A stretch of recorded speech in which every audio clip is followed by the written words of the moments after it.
Contact is here, and you can make meaningful contact with galactic beings and your cosmic family. I'm excited to announce I am launching a Making Contact 6-week mentorship program starting in August that will assist you in making contact with your own cosmic family and discovering your unique cosmic connections. I will teach you the protocols and guidelines and be with you each week for the 6 weeks, holding your hand to help you through it. As you develop this connection with your star family, you begin to have a built-in inner guidance system that can guide you and answer your questions, and you can also experience profound transformation and healing. There are only about 5 slots left, so if you are interested, click the link in the description or visit my website, lilynovacontact.com.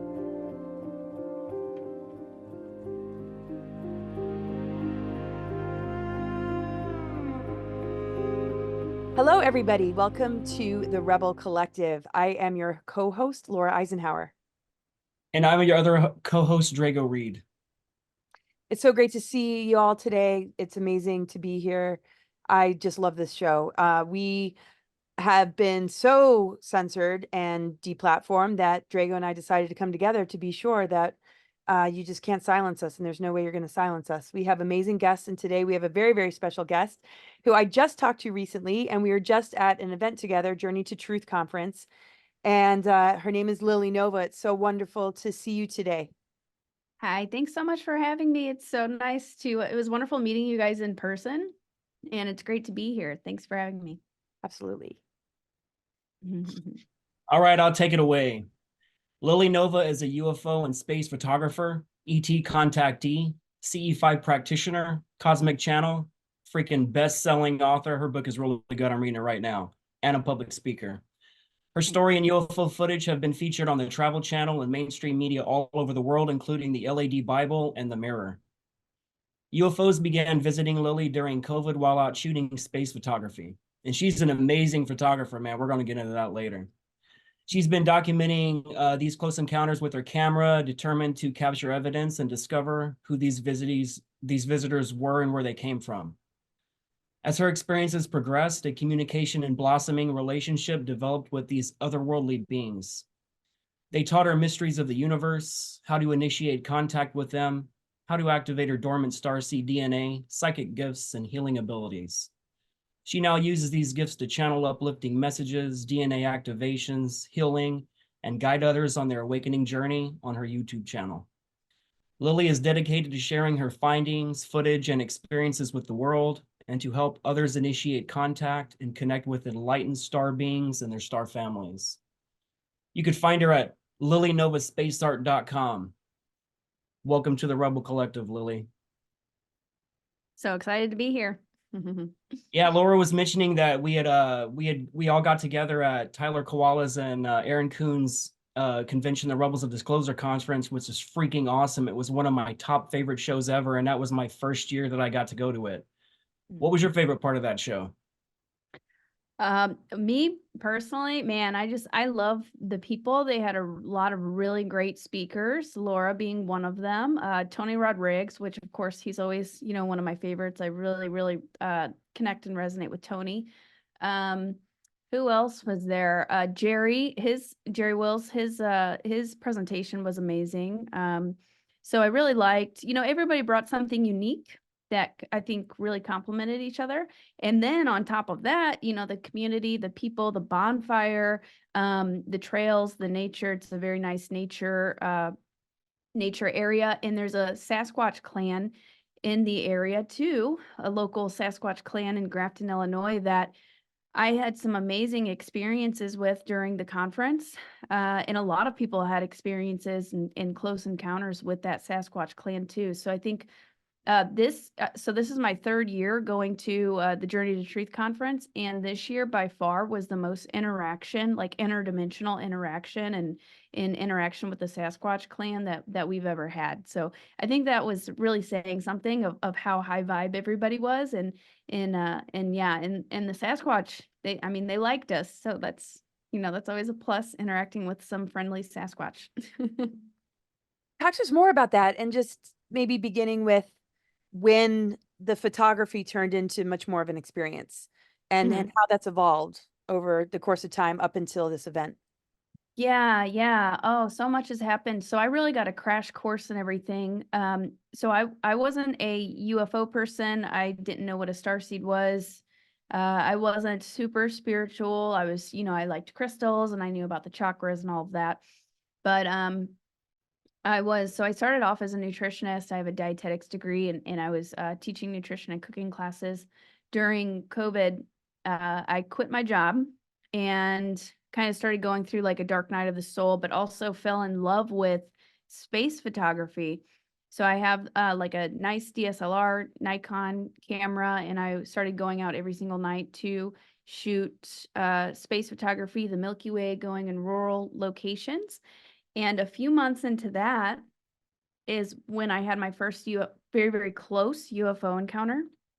And it was, like I said, very, very close, and it totally rocked my world. It was just, I felt called to go outside in the middle of the night before bed. It was almost 2 o'clock in the morning. And I went out on my front porch and I looked up at the sky and I see this hovering light. And then I start recording it because it's this big hovering light somewhere over the neighborhood. An orange light appears at the end of my street that drew my attention. And then I start hearing a rustling in the wind.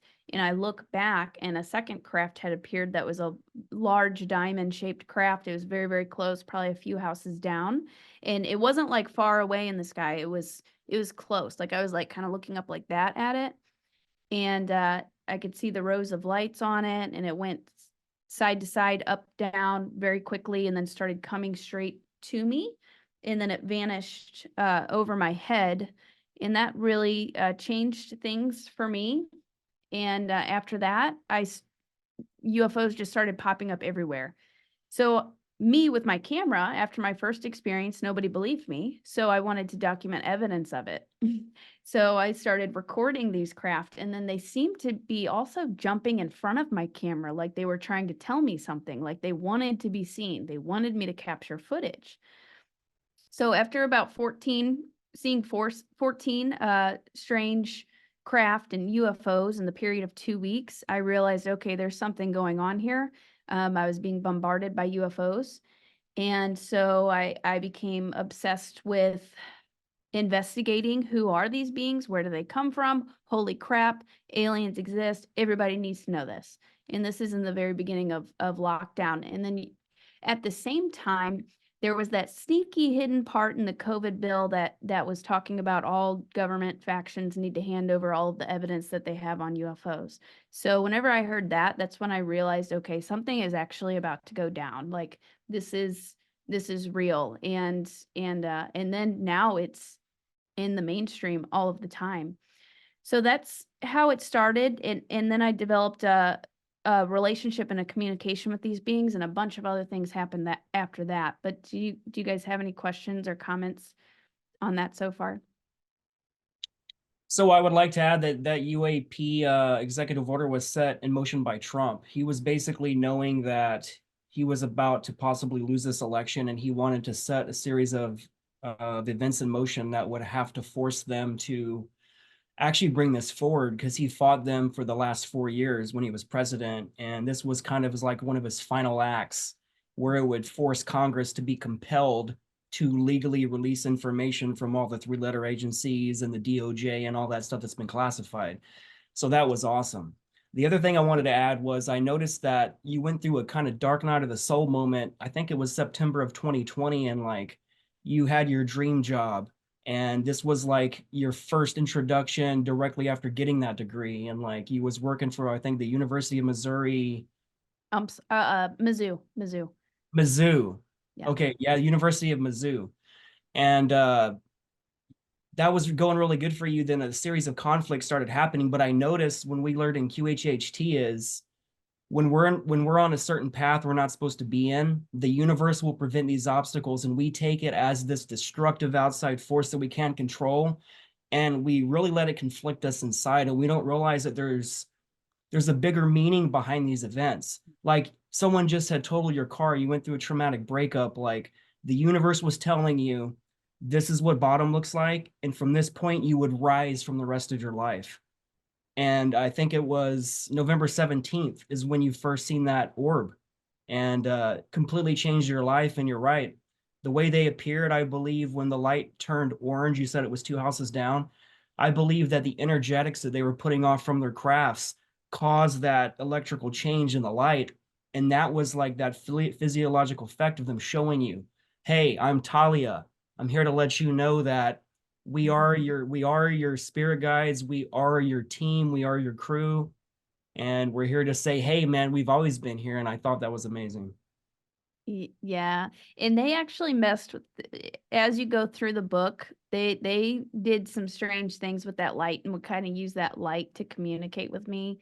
And so yeah, it's really strange some of the, physiological things that they can do. And I had a MUFON investigator review my footage, and they were like, yeah, there's something weird about that light. That's not normal. The energy or frequency in the light that it was emitting. So yeah, that was really interesting. But yeah, 100%. Everything kind of crumbled all at once so that I would surrender myself fully to the stars, and I was kind of open to having these experiences, and that really paved the way. And I think a lot of people go through that, especially in like a spiritual awakening. They have to have that rock bottom or that dark night of the soul often, to be open. They have to let go of everything that they once were in order to become something, new in who they are becoming. And I think it sucks and whenever you're in the middle of it, but then it's really worth it. We all say that when we're going through that dark night of the soul moment where nothing makes sense and you feel like you're getting attacked from external forces that you can't control, but you realize that you're a part of this beautiful song and there's a symphony being composed, and you're the creator of that symphony, and you created this moment in advance to go through all this darkness in order to find and challenge that, basically to seek a higher truth, because you weren't very religious growing up and you don't like the fact that they would basically force all these like dogmatic laws on people, like if you don't listen to us you're going to burn in hell. Like that's hard to really be religious when you're forced to either worship a god, and if you don't you get punished, and then you're punished for the rest of your life if you die. Like that's really hard. So like when did that moment change, when you basically left the mentality of maybe when the lights go off there is nothing left, and then you realize that all of this is incarnational in existence and we are infinite beings living life after life, basically going through like a timeline of our own evolution existing simultaneously. Like you talk about your Lyran life, you have to realize your guides are always appearing because that life is happening right now. All incarnations are simultaneous, they occur at the same time. So this whole linear thing about how we've been programmed to think that time is linear and we basically progress from a baby to an adult, that's incorrect. The best thing to do is imagine like 100 TV screens in front of you, and each of those screens is an age in a moment in which you're going through, and you have the ability to see your entire lifetime in every moment, all the bad guys, all the bad relationships, all the catalysts, and you can see all the puzzle pieces. But you're only focused on one part of that TV screen right now out of all the stuff. So people need to understand that Lily Nova is still the little girl right now in that moment with your father at that bonfire when everybody left. It was like 2 o'clock in the morning. You're seeing that, you're being there with your father right now when he saw that craft. You know what I'm saying? And I really thought it would be awesome, being that yesterday was Father's Day and your father passing. I know it's really hard for you yesterday. And basically, since he was the person that got you into ufology and consciousness, and you basically dedicated your life to helping others, it was all because of him. So I thought bringing him up, he deserved that credit now, since yesterday was Father's Day, because he was that catalyst for you. Don't make me cry. Yeah. No, definitely. Thank you so much. That means a lot. Yeah, my dad is the one who sparked all of this for me. So in his passing, so he was interested in, he's the one who introduced me to ancient aliens like, 10 years ago, plus however long ago that was, you know, in the beginning of that, and kind of opened my mind to and we always had deep conversations, you know, what happens after death, you know, what is life, or what is the meaning of life, and what else is out there. And we always really felt drawn to space. So he and he was also an artist. He was a tattoo artist too. He did Yeah, tattoos on yeah. the side. Yeah, growing up, our basement was a tattoo parlor. So he had all of the friends and family come over, and they would do his tattoos. I was lucky to get one from him before he passed. He wouldn't tattoo me until I was 18, unfortunately, but I got one from him. Um, but yeah, so his passing really fueled me to want to know, okay, what really happens after death? Because I didn't want to believe that he was gone and that was it. So that led me to a friend gifted me a book called Conversations with God that really helped me, and it really helped remove a lot of the religious programming, and really helped me to better understand what source is and how the universe works. So that was a really big step. And that happened, I guess, a few years before the UFO experiences started. So that paved the way for me to begin having these galactic experiences, and these more in-depth experiences. And when I first began a communication and actually got to meet the beings behind the crafts that were showing up, the first one that I saw being Talia, and she was my main mentor, and she was a being with light blue skin and no hair. I've got depictions of her in the book, and yeah, light blue skin, no hair, but she's very beautiful, very human-like. Has she had a skin tight silver space uniform on, and she's originally Lyran, but then they migrated to the Andromeda constellation, so Andromeda and Lyran. One of the first things that she told me was, well, first off, we're all one, even the galactics. So that introduced a whole new aspect. Not only do we all have source in us, and we're pieces of source, but there's a variety, tons and tons, probably endless races out there, and we're all connected. We're all one. So she really kind of expanded my mind on that. And then one the other things she first taught me was time is an illusion, and the past, present, and future are all happening at once. And Mhm. as I continued to have these experiences, I've interacted with future versions of me, parallel versions of me, from all of the people, from versions of me from different timelines, and they can actually engage and interact with you in the here and now, which is pretty mind-boggling and incredible. It's fascinating. I'm glad you said that because like I don't like to use past life incarnation. I believe parallel incarnation. So like didn't you say you possibly had a life in Atlantis as well? Yes, So yeah, that's happening right now. So that's yeah. what I mean about how you're existing simultaneously on all the screens Mhm. and you get to choose what you want to focus on. So like the Lily Nova 20 years from now can do something in the future that will then create karma for Lily Nova as a child. Mm. So it hasn't happened yet. So you think you've already lived that life and you've already grown up. But even though the event was prophesied on the TV of the analogy, you still create a chain of events that link everything together. So that's another way to disprove that whole timeline analogy. But Talia has helped you a lot, and she put you on this path of awakening. And she basically started with telling you that your heart chakra needed work Mhm. because a lot of the stuff you went through, you put up this really thick wall and you basically shut down part of your chakra system, your ability to communicate and speak. We were talking earlier before we came on about how they had came down recently and they were working on your spine. And I had told you that even though you're a powerful communicator, it wouldn't be like, hey, she doesn't have a blocked throat chakra. She's like a social media influencer. But maybe there's something there because again, typically when they work on the spine, it's more of a kundalini thing where you feel it rise from the bottom and it shoots up. And anytime you feel it where it's localized, typically there's either an upgrade happening or they're unblocking energy that's being stuck there stagnantly. So you can use that third eye that she tried to tell you to use to help activate your psychic powers and your clairvoyance and all that other stuff. Yeah, and I think it's also kind of like from my experience, it's like layers of an onion too. Like we're unpeeling uh So I did a lot of work initially with my star family and my guides on the chakras, and I trained very diligently with them for a full year where I heard Talia in my head with me every single day, 24/7 for like a year. And I call it Starseed Boot Camp, where I was going through a lot of intense training every day and a lot of healing in my throat. Like I'm like even like since they were working on my throat last night, like I'm kind of getting, got sometimes you can physically feel it sometimes, I'm like clearing my throat. But we did a lot of work and a lot of clearing and healing in the chakras and activating and upgrading.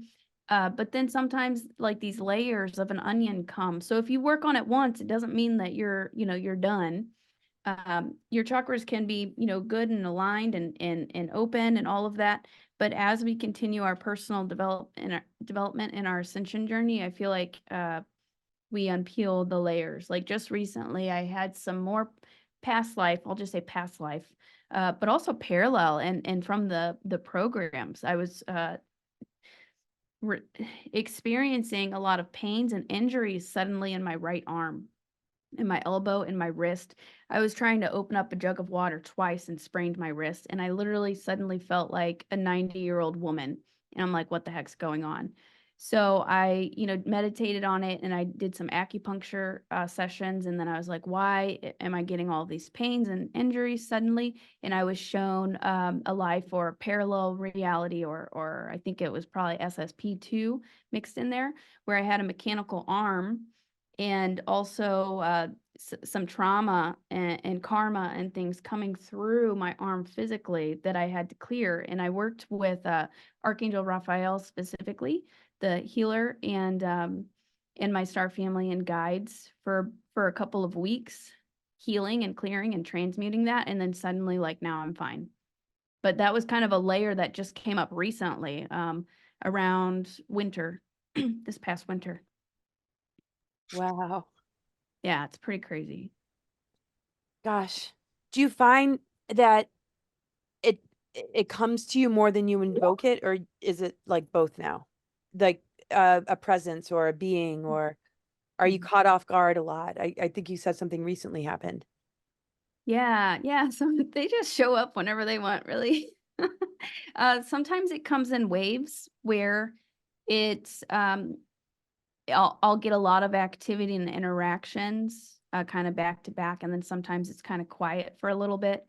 But yeah, often it seeks me out, and I will also try to invoke it or set the intention to invoke it pretty often. But I find, I guess, the relationship that I have, um, they just pop in randomly. Just like last night, I was trying to go to sleep, and then the Lyrans appeared and started working on me. I was just trying to go to bed. Then I was stuck awake until like 3 o'clock in the morning. I'm like, thanks, guys. But Oh my gosh. So you also talk about helping people to make contact, or um yeah, just some kind of activation to assist them with communication and being able to spot these things. How do you go about doing that? yeah. So in the beginning, it was very much about it was very physical with like the craft and calling in the craft and all of that, and which can be called CE5 or human initiated contact with UFOs and ETs. That's just a quick way to say it. But so I do a bit of that, and there's different protocols and techniques. I have a chapter that goes in depth in my book at the end of the book. But really, coming into your heart center, opening your heart allows you to have more contact experiences and even communication with your guides. Now, this doesn't necessarily have to be calling in a ship. My journey has evolved beyond that. There's ships in the sky all the time, and they're often cloaked or in another dimension. Sometimes if you relax your eyes, you can actually see them. Or they will come kind of cloaked as like clouds. I'm sure you guys have probably seen that before. That's pretty common. Uh, but for even communication with spirit guides, galactic guides, or star family, uh, going back to your heart center and kind of opening your heart is a portal and an interdimensional highway, essentially, that really opens up more communication, and it also raises your frequency.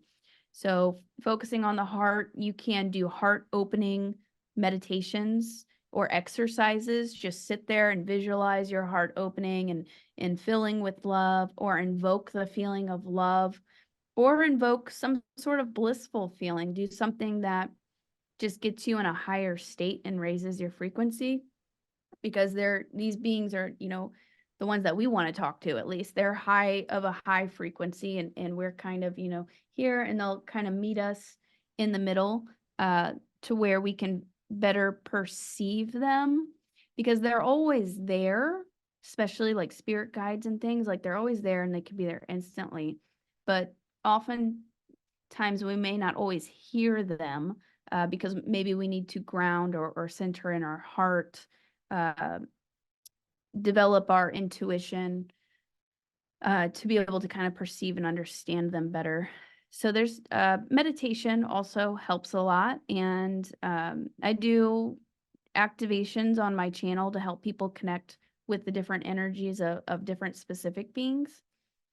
I'll mention one other thing. I find it very powerful, and that it seems to work much better if you are very specific and intentional about who or what you want to make contact with. So if, for an example, you set your intention to specifically make contact with a specific guide or specific angel or a specific type of being, say a Pleiadian. If you focus your intention and are very specific, I find that, or an Arcturian, for example, I find that the success rate seems to increase a lot, if that makes sense. Instead of just kind of throwing it out there, like, I want to make contact. If you're specific about it, they seem to show up more.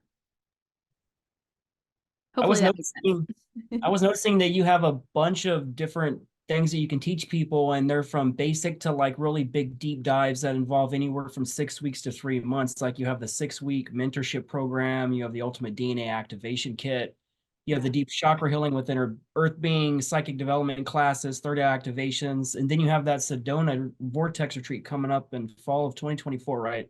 Yeah. Yeah. Tell us about that. Yeah, we just decided to do that. We're going to be doing a lot of grid work in Sedona. So I'm doing a retreat in Mount Shasta as well in July. And then we just added Sedona in October. And I really feel like there's a lot of big things that are going to be coming in 2025. And we're really laying the groundwork right now, working with the energetic grids, doing a lot of clearing, transmuting, and just a lot of work. So I'm super excited about that. But Sedona is known for, its energy vortexes, so it can also help with having profound spiritual experiences, but also it can be incredibly healing and activating. So the energy is very potent in those two places. Not saying you have to go to Sedona or Mount Shasta to have an experience. There's places all over. But yeah, I'm super excited about that. That'll be kind of like a healing and activation and grid work retreat. The 6-week mentorship on how to make contact is going to be like a coaching program where I take people how to make contact and help them develop a relationship with their guides and star family. And then the DNA activation kits is like a condensed 3-month at least program I made 9 channeled activations from different beings, the Arcturians, Pleiadians, inner earth,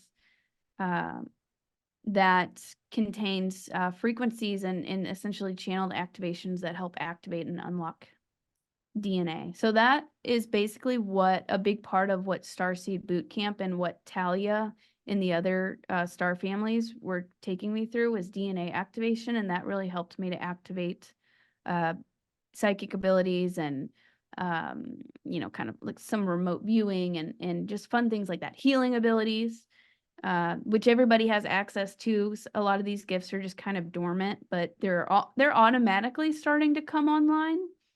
But if you really focus on that, and especially if you work on DNA activation, you'll be amazed at the crazy things that you can do. We're turning into superhuman, like 2.0.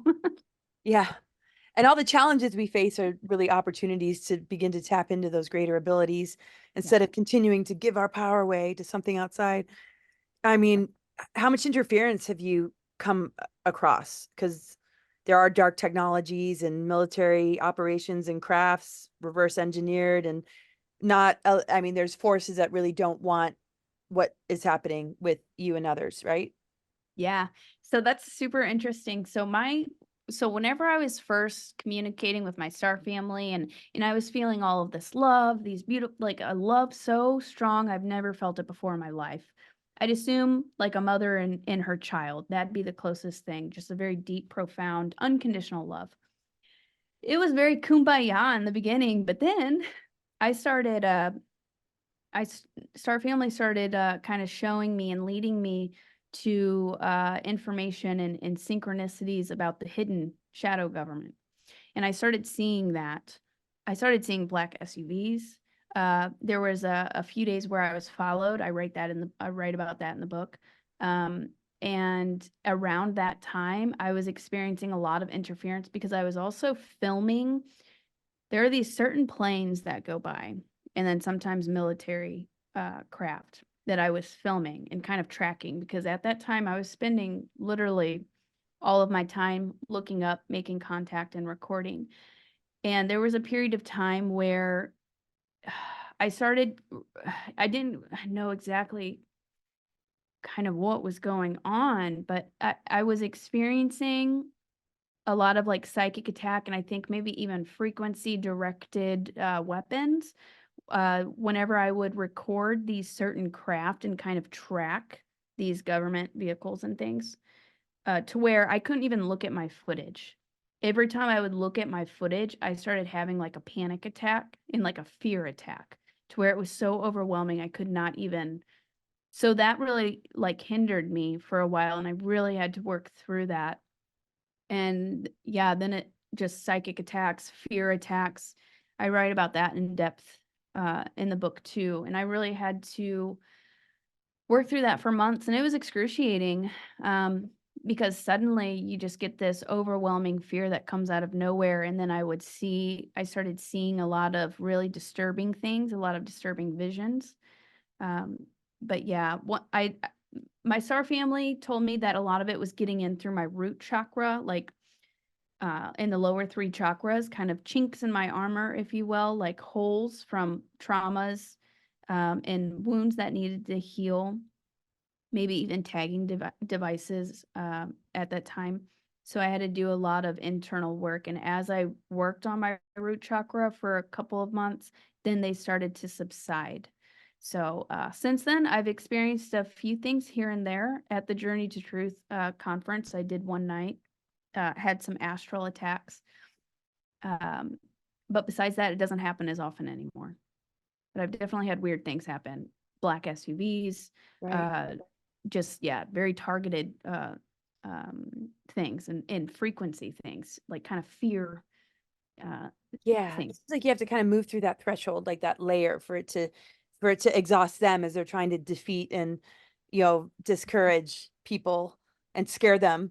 It's like you have to move through that layer to get to the other side, because the spiritual attack and warfare really increases when you begin to get to that place. So that's wild. Wow.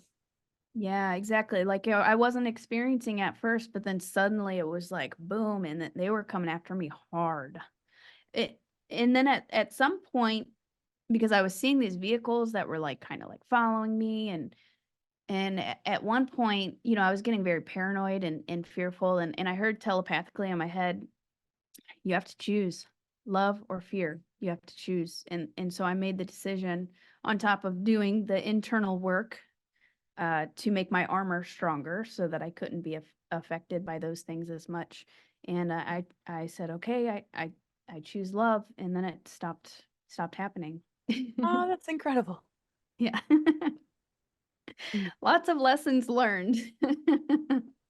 Honestly, you're doing something right when you start getting hit with the directed energy weapons, and they start messing with your social media and start censoring you, because they've determined at that point that you're a threat and your voice is too powerful. Because the people that don't really have that voice on that punch, they're never throttled in any way. So we have to be pre-identified, all three of us, even though you're the most successful out of all the social media stuff, because you have that technique down and everything you've learned. And that's what we would like to learn that from you, Lily Nova. Teach us how to communicate and to make the maximum reach around the world in the age of censorship.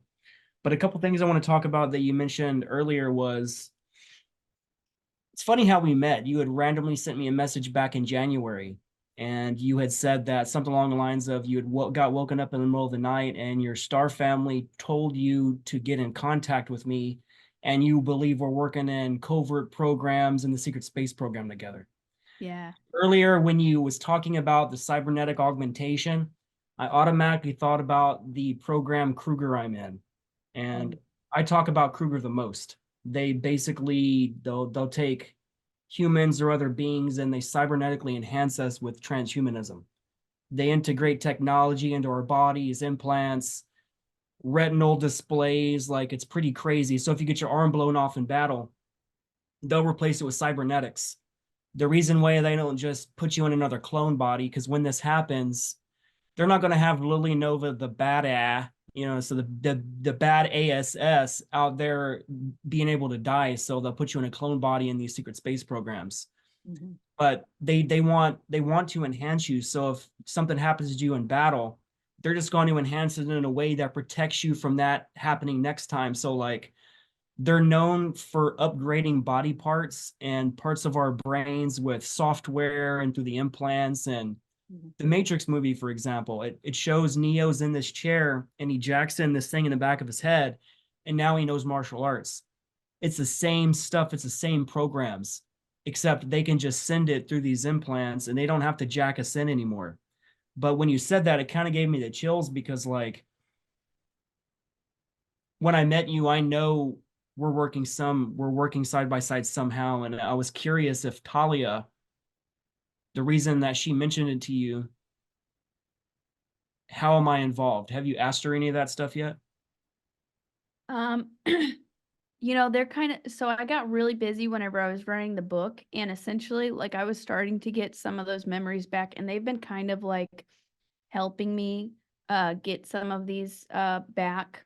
I've got a notebook that's full now with random kind of SSP, and I think some of it's from different programs and things like that. But during the book, which is what I was working on for the past few months, I told them, like, I don't have the mental space to learn any SSP stuff right now. So let's put the brakes on it. But I do feel it's going to be coming up again soon. So I haven't asked specifically, but I do feel like, well, around that time, now my memory is kind of coming back. Alpha Squad, something like that is what I was intuitively feeling and kind of what I was getting. And I think there's just so much more. It seems like there's so many of these programs. Yeah, so many, I asked them how many clones have I had, and they showed me thousands. I mean, I don't know how many programs I'm in. It would be interested if you're under my command, because I run my own unit in the SSP. And I'm the commander of like some known people in the SSP. And like, that's one of the things I'm going to be bringing out in next month's conference in July at St. Pete that Laura and I is going to be speaking at. I'm actually going to there's going to be people in the audience that I'm actually going to ask to stand up, and I'm going to introduce my team so people knows that this is not just testimony. This is from other people's memories. And like, I never get tired of all these famous SSP people coming out saying, I remember you. It's almost like, it's like I smile all the time, and it's almost like we're here now to remember that we've been going through this stuff together. And one thing I wanted to ask you about Talia, have you ever asked her if you're Talia? That's your ship? Because psychically, the moment I read that in your book, I got this image of it's you, and she's only projecting part of her consciousness here and now to make change, but it's always been you the whole time, and you've always only shown yourself to yourself. Yeah, well, that's a big there's a big reveal in the book, I'll say that. I'm only halfway through it right now, so I was just like, if that's there, that's cool, man. Yeah, there's a big reveal. I don't want to ruin it, but Oh, sounds awesome. yeah, it's so fascinating. Very, very fascinating. And I won't go, I don't want to like give too much away. But yeah, what's interesting, so Tally was coming to me a lot, and then she then I started seeing other different types of beings. There's a big variety of beings that come in and kind of work with me at different times. Tally was my main mentor for the first year or so, and she's the one who told me that I'm part of the SSP. And whenever I went to the Journey to Truth's first conference, the Secret Space Program conference, I had no idea what the SSP was whenever I went to that conference. I had just started my First year? YouTube. What's that? That was year one. You're now on year 3. You said that was year 1. Yeah, exactly. Yep. And I was brand new on YouTube. I was brand new to kind of coming out publicly. And listening to all of those heart-wrenching testimonies, because most of them were negative. I think there was only one positive program speaker. And I was very triggered, and I was like almost like shaking, and I was like, what the heck? Why is this affecting me so much? Am I a part of this? And they wouldn't tell me at first. I asked, I was like, please tell me, Star Family, am I a part of this? And I saw me as a Pleiadian little girl, and they said I had been taken and trafficked and used for these programs as a Pleiadian child, and I saw my Pleiadian parents. So that I don't think I wasn't ready at the time to come to terms with me being a part of it, like in this incarnation. So they kind of waited a bit, but then all of these signs and synchronicities, I started getting memories back of some of these programs, just kind of like blips. I've been in one with Tony too, not the one that he remembers, but we're in these different, I think this was probably a different clone or different timeline. I don't know. But I've had a little bit of recall with him come up. But I was still kind of like avoiding it, I think, because it's hard to process.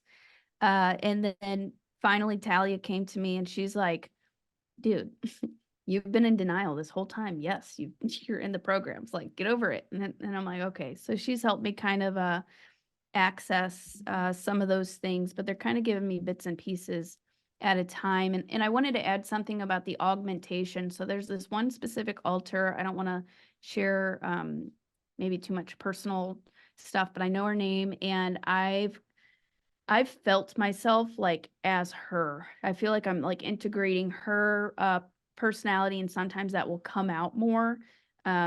She's a super soldier, and I've had experiences randomly where I feel my eye being like there's a target in my eye. There's technology in my eye where I can kind of like zoom in and target, You're definitely spy.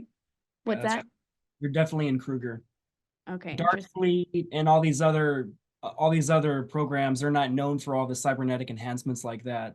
Kruger is interesting. talked about the most. Are they on Mars? Yeah.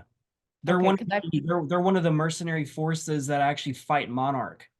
So basically, I was a product of Monarch. I was created by Monarch in MK Ultra as a child through the United States Air Force when I was abducted around 5, 6. And I was put through all that. And then I was put on the opposing team. Monarch's known as the people in Hollywood, the cabal, the Illuminati, the people that are doing all the dark occult stuff. Yeah. We can't even talk about it. We're going to get censored, but like, so basically we're on opposing groups, and basically I left Monarch and I was part of a refugee group called Merge, which is called the Monarch Umbrella Refugee Group. So it was a bunch of kids and teenagers that broke away that were a little too powerful to be controlled. And we developed a team, and we've been going against them since then. But like my story is so, I know you really feel that. My story is so complex and convoluted. All these memories I'm getting and all this remote viewing, man, like I don't know how many 20 and backs or 60 and backs I've had been a part of, but it's not one. I've had so many different existences, and like I'm having all these top remote viewers remote view me on a regular basis. That's what you should do, Lily. Make a post and ask remote viewers to start look into your SSP connections. I did that. That put me to where I am now because people read my story and they were curious. Because if you're truly a fraud in the SSP, under no circumstance do you ask people to remote view you, because that's going to come out really fast. and they started producing all those results and like videos. They was putting out the content. It was just like, the more stuff I see, the more memories I get and the more downloads. Sometimes I get slapped with memories that are emotional, and you're like, holy crap. Just like you said, like, it takes you a while to kind of open that door of all the dark crap they put you through and what you did in these programs and what you're doing.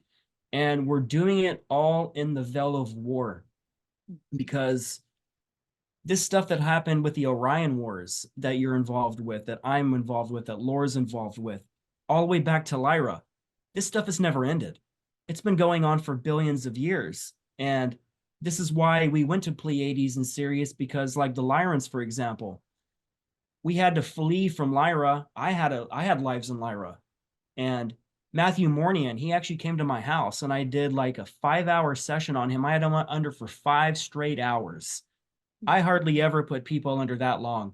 The amount of information we got was mind-blowing. It was so mind-blowing that we still haven't talked about what happened and our connections and how we know each other from the programs. And he wrote 60 pages in his new book just to cover what we found out through hypnosis. So that's what I would like to do for you. I would like to do a session on you, and I can uncover a lot of this stuff. Like, regressive hypnosis can give you so much. And like, people always ask you on these shows, have you been abducted? And you always say no. I believe you have, and I believe it was good abductions, because there's not many scenarios where we're not abducted from our own star families, because they can't just do all this work from this orb or this ship outside this matrix. Sometimes they have to physically come in and do this physically. Does that make sense? Yeah, definitely. And I don't have any like memory recall of being like, I know I've been on the ships though, definitely. And actually just a few days ago, I woke up, as I was waking up, I heard my lab. And then Yeah, I so felt, abduction doesn't mean negative. Abduction just yeah, means they took you, put you on the ship. They've yeah. been doing that my entire life. Like, I'm Mhm. unfortunately, the Greys attached to me since I was a child, because they basically pre-identified my energetic signature before I incarnated into the physical, and they were assigned to me. And they've been part of some torturous, mind manipulating, physical trauma. Like, there's a lot of people that talk a lot of positive stuff about the Greys, but like, I don't remember much positivity, man. Like, and I've had a ton of interaction with them. Like, Draco beings are less of an asshole than Greys are, because at least when you deal with the Dracos, like, a lot of people don't know this, but Dracos are based on respect. If you honor them and you don't act like a kiss ass, they will respect you back, and they won't treat you as a piece of meat. And they're extremely telepathic. And again, if you can respect them and honor them, you can go a lot of ways with these Draco. But like these Greys, it's like talking to a wall. They have their own thoughts and they have their own motivations, and you can hear them kind of speaking. Like, when you're in these programs, you go through this torture and it makes you psychically entrained to people and to the people that tortured you. Or like my trauma twin. I just found my trauma twin for the first time in 20 years. We've been separated for over 20 years. And we just found each other again in January. And we're going over all of our memories, and we're writing them all down, and we're connecting this story. And she's going to be one of the people that I'm going to probably have stand up to acknowledge, like, this program stuff is real.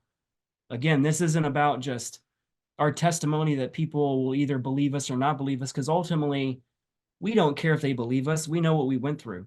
And to have people like you remembering me and me recognizing your energy and all that stuff, like, that's the most important part, because like, we all are connected and quantumly in ways we can't understand.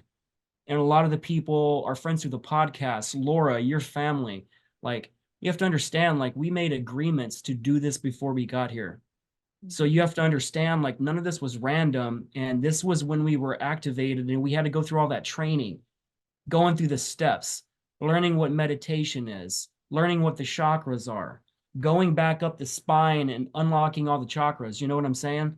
We had to start over. And like, us three, we've had some pretty us three have had some pretty traumatic lives. We've went through some dark night of the soul crap that was most humans couldn't last through what we've went through. And just understand there's a lot coming. Like your spirit guides have made a prediction, I think it's for like 2030, where something's coming. And I wanted to ask, what other predictions have they made for the state of the world? Because right now the world is getting super dark. In the United States has been the worst it's ever been, I think, since the Great Depression. And people are getting to the point where, what do? Housing is so high, the job pay is crap. People are having to get roommates and lose their houses. People are now defaulting on their mortgages. You can't even regularly pay bills this time. So, like, how much more do we have to take before we push back and then we take it back? And then what is going to be that event when it happens?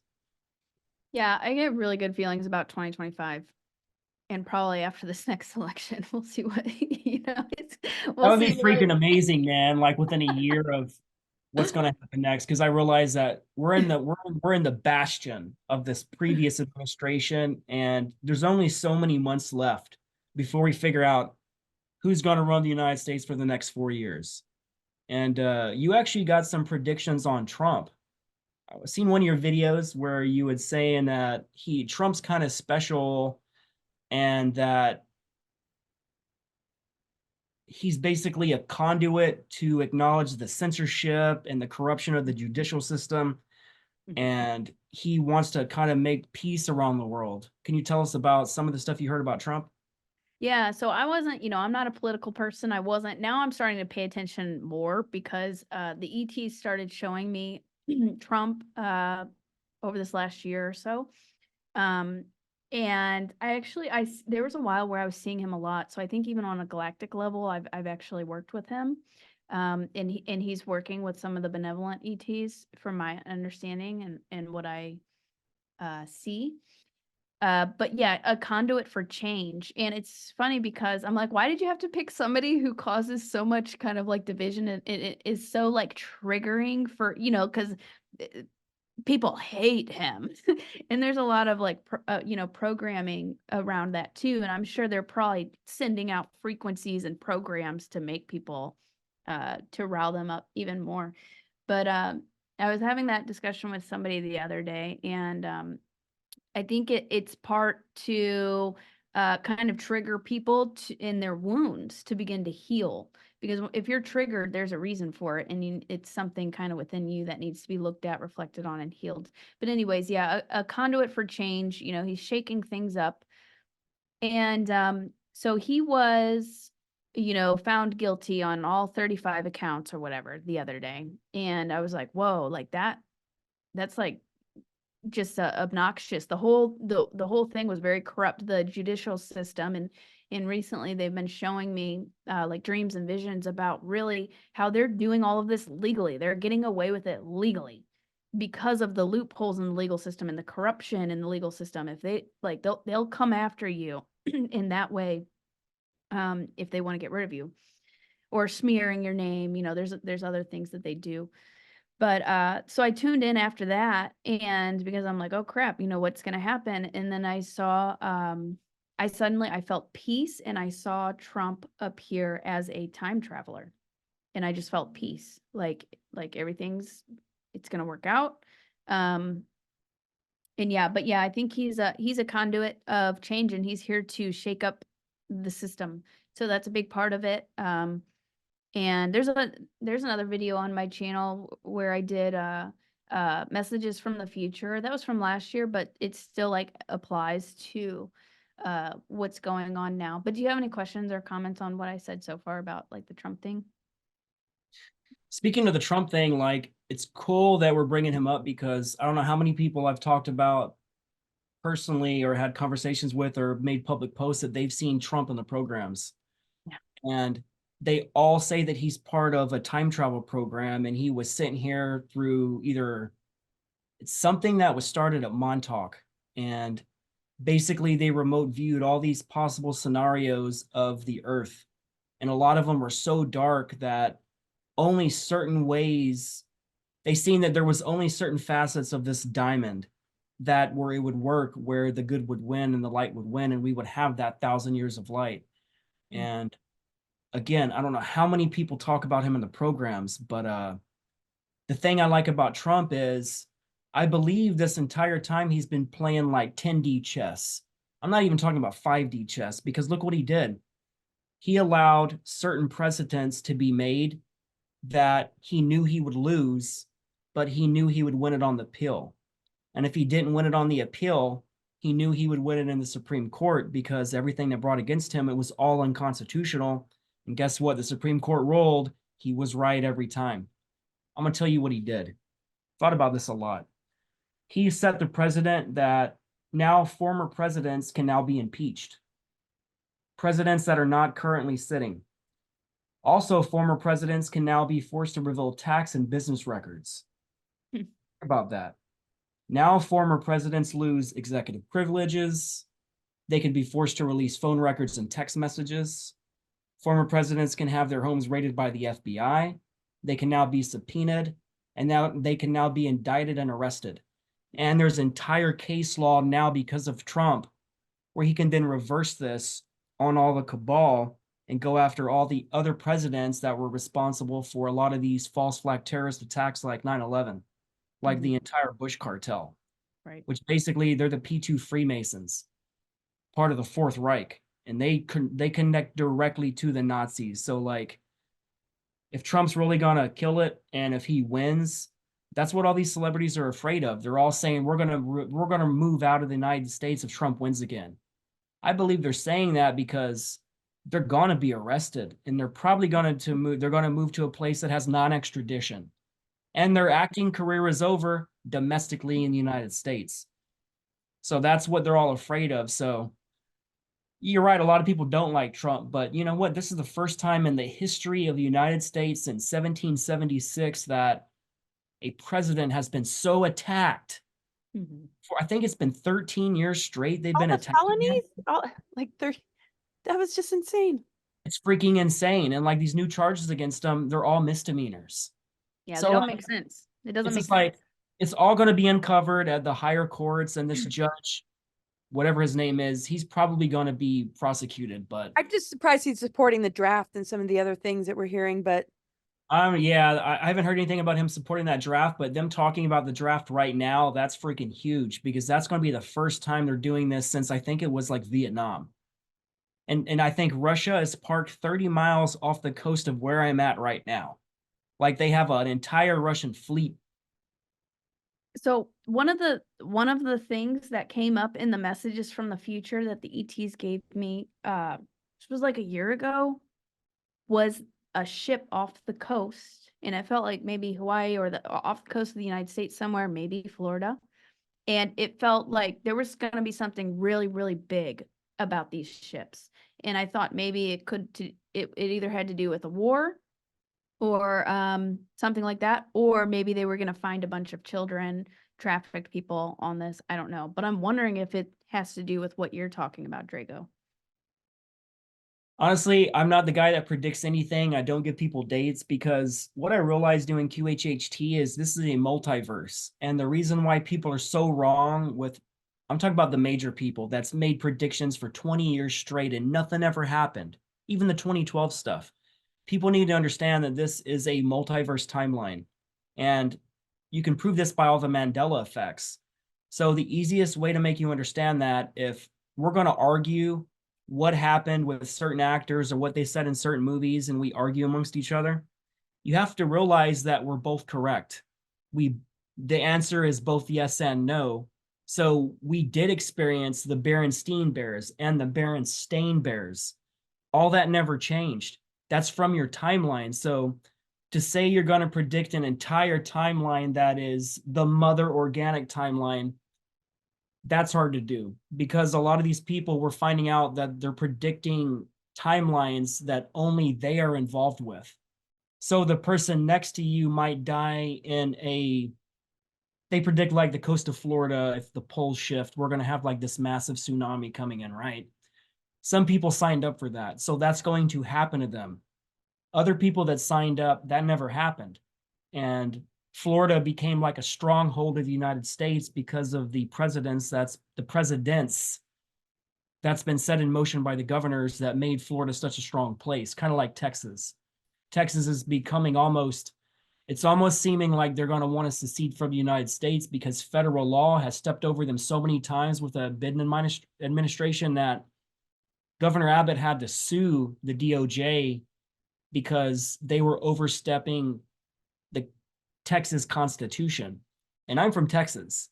So when you come in with these World Economic Forum, New World Order, United Nation rules, that's not going to work, man. Because Texas and Florida, for example, we're a right to defend ourselves state. And Florida is now constitutional carry. Governor DeSantis just signed that. I think it was the end of last year. So you have two of the strongest states that are red states. We're going to stand our ground when this happens. And he also wrote legislation, DeSantis did, that kicks DEI out of Florida. It prosecutes and is offering, I think he signed a death penalty executive order. So if pedophiles are caught, they get the death penalty. So like there's some heavy stuff happening around the United States. So you can see the states are starting to rise, the people are starting to rise. And like, it's an honor to be here in this time and to watch this happen. But I just can't wait to experience what I agreed to experience in my timeline.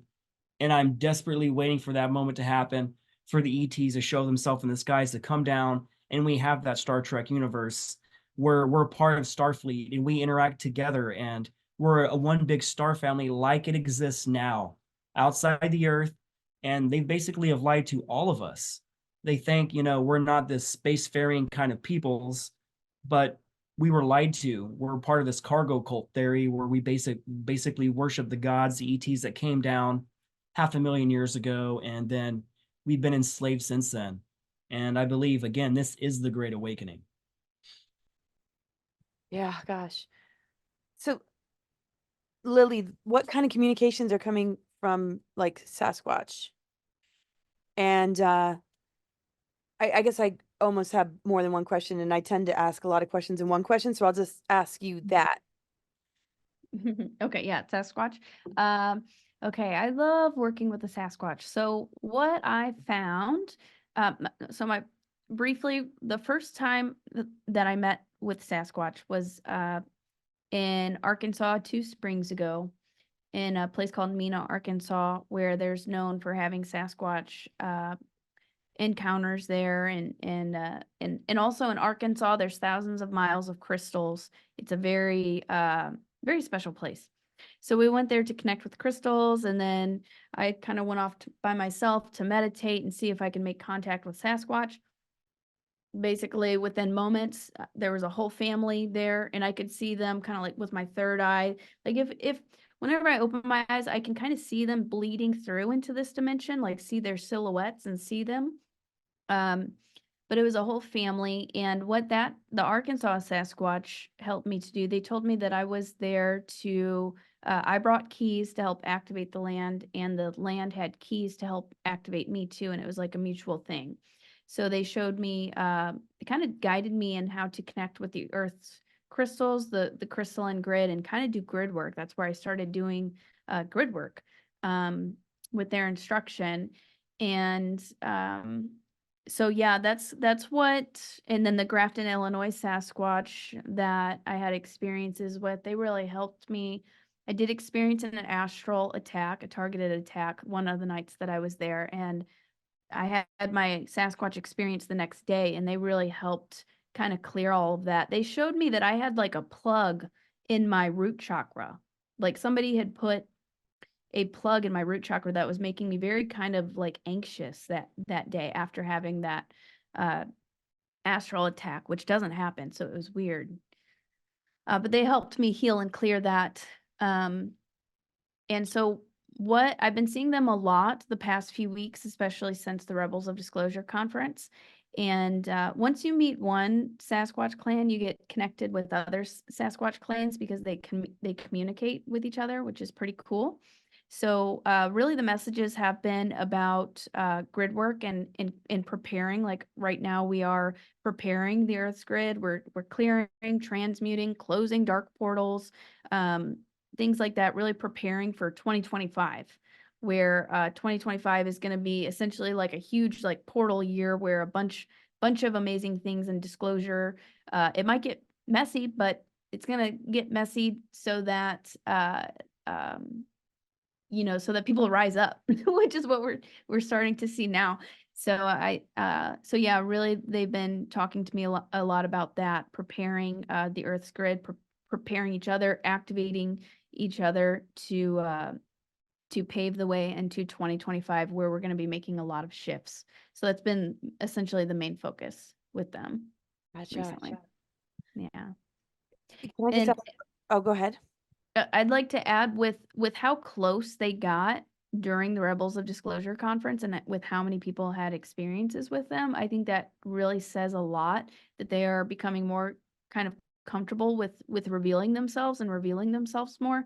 And if you want to have a connection and a relationship with them, you can set your intention and ask. They're telepathic. You can connect with them through consciousness no matter where you are. I still have contact with the Arkansas Sasquatch. So I just wanted to throw that out there that anybody can, put in the effort to develop a relationship with them. And they're happy to help us and be assisting. Wow, gosh. Have you known Marjorie for a while, who talked about it a bit in her panel or her part? Yeah, I love her. I was very, very impressed with her.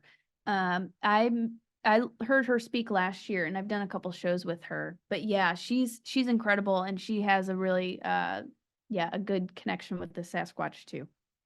She's very talented. I like her a lot.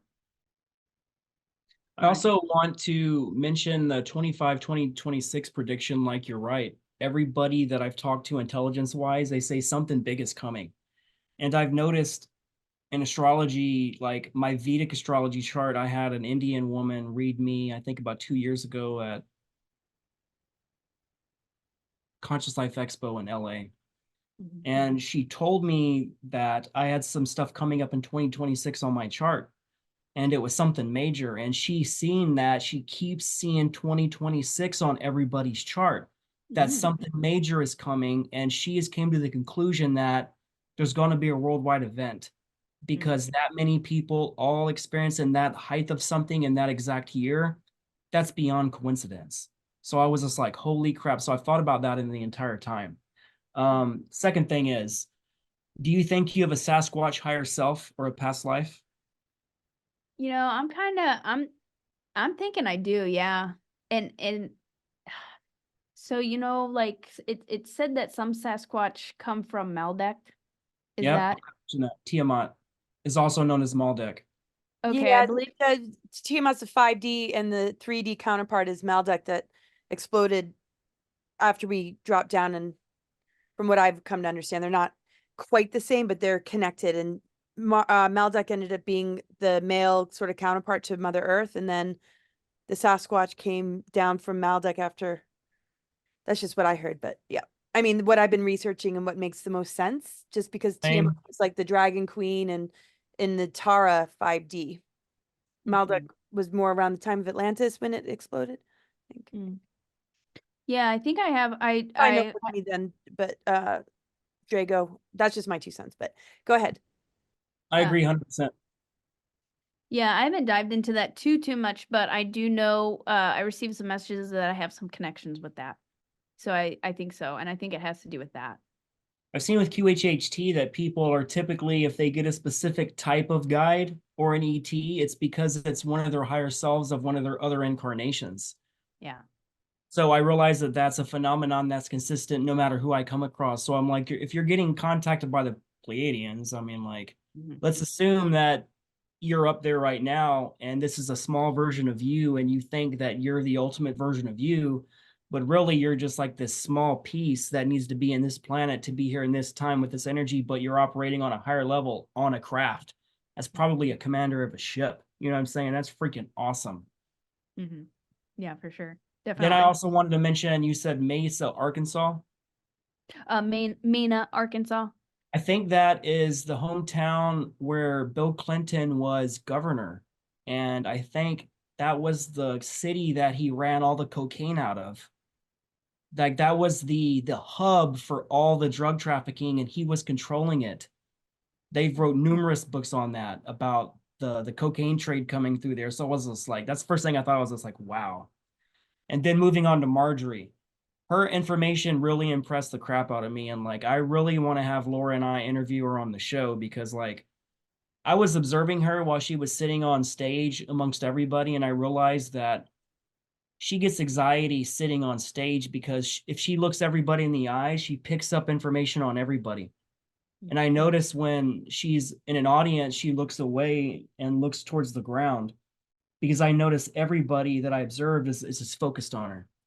And like the moment you meet that eye contact, it's like you can see these connections with people. So like bless that girl's heart for having such a gift where you have to openly kind of like not look at people because like you can see all the 5D stuff. That has to be overwhelming. Yeah, she's awesome. She's very, very talented and gifted. I like her a lot. Yeah. Do you guys? Laura, Oh, go ahead. well, I was gonna ask, you said you had 2 questions. Was there another one? Yeah, I was just going to ask. I mean, if there's you mentioned you recognize Lily Drago from When I seen her videos, it's the way we recognize these people is through the eyes.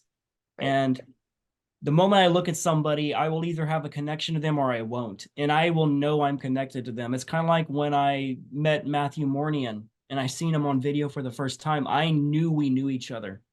And me and him didn't get off on the right foot in the beginning. It was a weird misunderstanding over a photo I sent him without context on Facebook. And it started this weird interaction with us. And then we talked through it. And then we became like awesome friends. Then he came to my house. I did that session on him and realized that not only do we know each other, that we was in the dumbs together. And we've been doing this lifetime after lifetime together as part of a soul group. And I'm realizing that a lot of podcast hosts were all part of the same damn group. And we came here to shake crap up. And that's why they're targeting all of us. They identified all of us. And we're all linked somehow. And it doesn't shock me at all when I discover another known person remembers me or I remember them. And it's just like, nothing is a coincidence. Everything is synchronicities. That's like, Lily, you're surrounded by synchronicities all the time. You start to get like the 1s and 2s and 3s and then 11, 11 and 3, 3, 3, 4, 4, 4, 5, 5, 5. And like, you've been given all those awakening codes. And like, that's where we're all at now, man. We did all the work and we went through the dark night of the soul, and we're here to help transmute and help convert people to the light and to show them that there is a way, there is a life worth living, and this is not random chaos. And because of that trauma we went through, we're now that gate for them to step through. Yeah, I was just going to say, I mean, it's like winning the galactic wars within your own being because, there's almost like a tug of war as far as, the strength that it takes, to offset what they've attempted to use your greater abilities for. And then the benevolent contact and the overriding, just the targeting. I mean, that is what's winning the war on a ground level. So it's just amazing. And the other way I ask you about that, Lily. Yeah. So sorry, go ahead. I was just saying that's what we did, Lily. We agreed to go through some of the most horrific programs on Earth, SSP related stuff, in order to bring this to the forefront. Because could you imagine if you never had your ET awakening, you never got to speak to Talia and your guides, and basically you only got to see orbs, and you never got to achieve what you did. And the reason why your impact is so massive is because you're bringing that awareness from the things you went through that's being blocked right now. That's why I want to do that hypnosis on you to uncover all this. Mm-hmm. And I would like to maybe develop some kind of way where we can build a team together where people that think they're in the SSP or they want to like recount memories or awaken memories of these connections, I can be that conduit. Because that's what I'm getting known for in the secret space program. A lot of these top people, they're coming to me directly and they're flying out on a regular basis And it's very humbling for me because I can see the impact I'm making. And people mention me all the time on their shows. And it's just like, it makes me smile that they're like, oh, I'm getting a session from Drago Reed. It's just like, I'm becoming the guy. And it is so freaking amazing, man. Yeah. Yeah, definitely. I would love to do a session with you at some point. And I wanted to add real quick. So last night, another thing that happened is I heard telepathically Matthew. And I was like, Matthew Mornier? And I haven't really like talked to him much. We were both in the book writing program together, but you've brought him up twice now. And I'm like, okay, so I think there's probably there, yeah, there's a connection there. Cause I don't know any other Matthew. I'm pretty sure that's who they were talking. And he was immediately who I thought of. Um, so yeah, we'll have to talk more off camera, or I'll reach out to him about kind of your guys' connections with the dumbs and stuff, because it sounds like we also have a connection then, if they're telling me to, like to look into that more.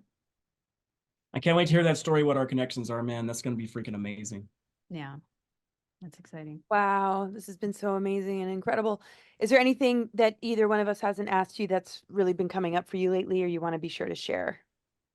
Mm, I think we covered a lot. Um, so I was getting some messages about like the Sedona retreat in October that I'm doing.